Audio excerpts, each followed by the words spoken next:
Lucky Boys Podcast. You mentioned something earlier about being a real filmmaker. You're not really a real filmmaker. You kind of said that.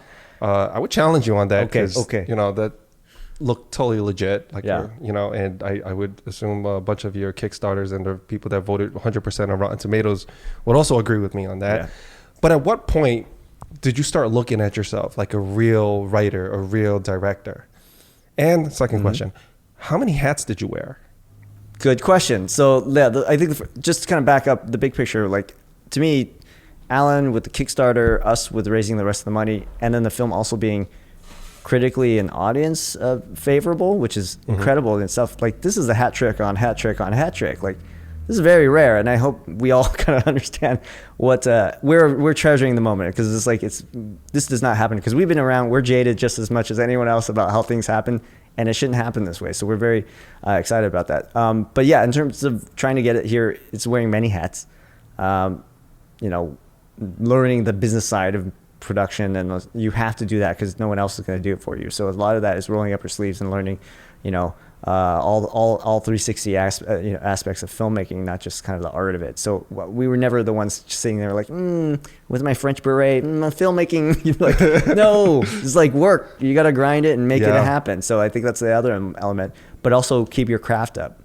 And that was also important because we could do a Kickstarter to raise all this money, but the movie's not any good. Like, what good is that? Right. So we just kind of knew and kept our eye on the ball. What was the most important thing is the story. And really, honestly, everything to serve the story, our financial decisions, how to raise the money that we take, the money that we don't take, is this in service of the story? And that was the key. So when you say hats, it's hard to say. It's just like I always felt single-minded. I always knew that was the goal.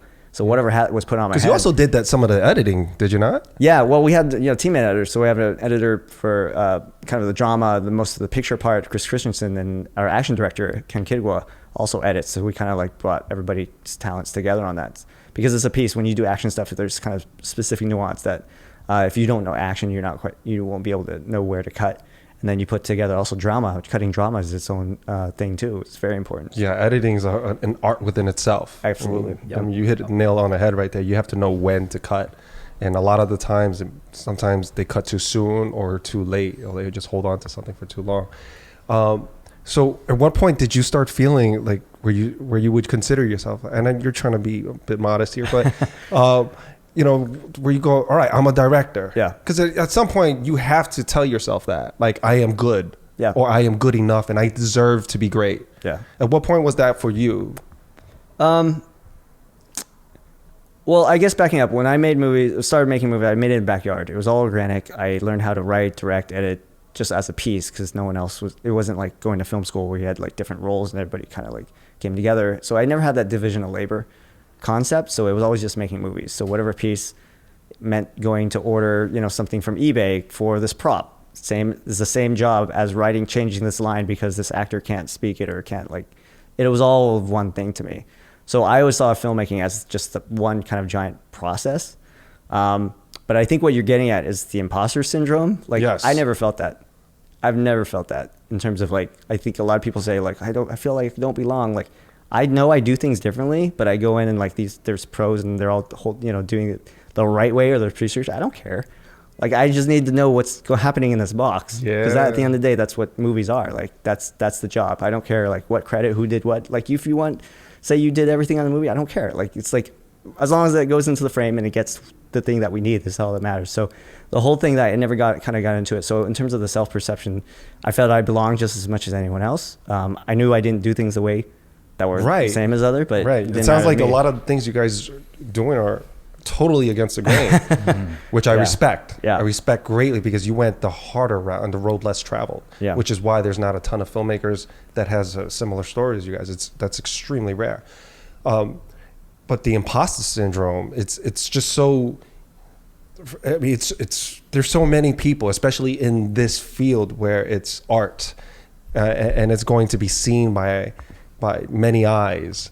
They have this feeling, or they question, am I good enough, before blowing up, right? I mean, right now you're at this stage where, okay, you got a lot of proof of concept, but before all of that, right, dialing back, you said you never felt that, and I find that it's incredible. And it's just, most people, even people that I know are extremely talented, they get that imposter syndrome. Yeah. I think it's a question of process. Like if you love the process and you follow the craft, that gives you the key. Because the question that you're asking, am I good enough? I don't ask those questions. I ask, is this going to work? Does the audience get this? So you just reframe it. I don't, there's nothing to reframe because I don't ask it from that perspective. Like I just think like this, will the audience, will this serve the audience? You know, what works? Because they're the boss. It's not the investors. The audience is your boss. That's the way I look at storytelling. Because I'm trying to tell you a story. And if you're not along the ride with me, I need to figure out how to get you hooked in, right? So they're buying the tickets. You're buying the tickets, yeah. I mean, like Brad Bird, the famous director at Pixar, and he says, you know, our job as filmmakers is telling campfire stories, and the campfire is as big as the world, and that's the way I see that. So it's like it's not a question of whether good or I'm good. It's like do whatever it needs to be able to tell that story as effectively as you can. Yeah, I speak to a lot. I mean, we speak to a few filmmakers, and it's always like that. Where we know a few of them. We're like, man, they're freaking talented. How are they not at a different place in this career? And you know, when we go out, coffee, drinks, whatever, and they just, I get this sense of like they have this imposter syndrome for whatever reason, and perhaps, you know, if some of the people listening to this, maybe they could take. So, you know, a piece of picking your brain here and going, you know what, maybe, yeah, I should look at it that way. Maybe it's not about me. Maybe it's about them. It's something much bigger than that. It's definitely like the film business and just like any other industry. It's like there's a mentality, right? It's pretty much how do you approach your work. And for us as a team, it's always been, you know, you have a million different problems, right? Issues that you have to solve. But if you stack it a certain way, you only see one in front of you, right? And so for us, you know, it's just more of let's knock this one out in front of us, the next one, 10 years later, oh, we have a movie, right? That's just pretty much like our mentality. And that, you know, the whole like, am I a director, am I a writer, am I a real producer? Because like, you know, when you go into these meetings, they look at you and they look at your IMDb credits and they're just like, you've never produced a feature film before. So you know, the first couple meetings that we had. Or they look at your social media. Yeah. And you know, they see, well, you don't have a following yet, right? Right. But the thing is that, you know, and I always tell a lot of people this, is that the reason why we were so confident going into a lot of those meetings is because as a collective, this isn't our first time making movies. You know what I mean? Like this is the first time making maybe a feature film as a producer and a director. But, you know, like Bao has been an editor for, you know, a feature film in Vietnam, you know, that was I think nominated for best international film, you know, like at the Academy Awards. And so like it's just like, and then, you know, our stunt guys, you know, won some stunt awards for The Mandalorian, right? And Batman versus Superman, Terminator. So we knew like our action's going to be good, so you know, I don't have to worry about that. And then for us as producers, it's like you get into these investor meetings or, you know, like pitching to studios, and, you know, the 10 a.m. meeting that we have, you know, they're picking apart our budget. They're just like, this is too expensive. How, you know, like there's no way it's going to be made, right? And then I hit our noon investor meeting, and that studio says the complete opposite. What? Exactly. And so from then on, you just realize this is all a game, right? It's like, oh, nobody knows shit. And we're all just pretending so you could give me money to play pretend. Because everyone just has a kind of a perspective of like what a kung fu movie is. But once you meet the investor or whoever that matches with you, they're just like, I get what you're trying to do. Here's my money. And that's why you said that a meeting shouldn't last like more than 10 minutes, because they understand, then they already get it within the first like tagline of the pitch. Exactly. But I think it's beyond that, because I think at the end of the day, for most, I would say for all the people who got involved or invested, they just believed in us. Yes. Like, it may not necessarily, they don't know kung fu or whatever, that's a cool story, but they loved this story of people trying to make the movie.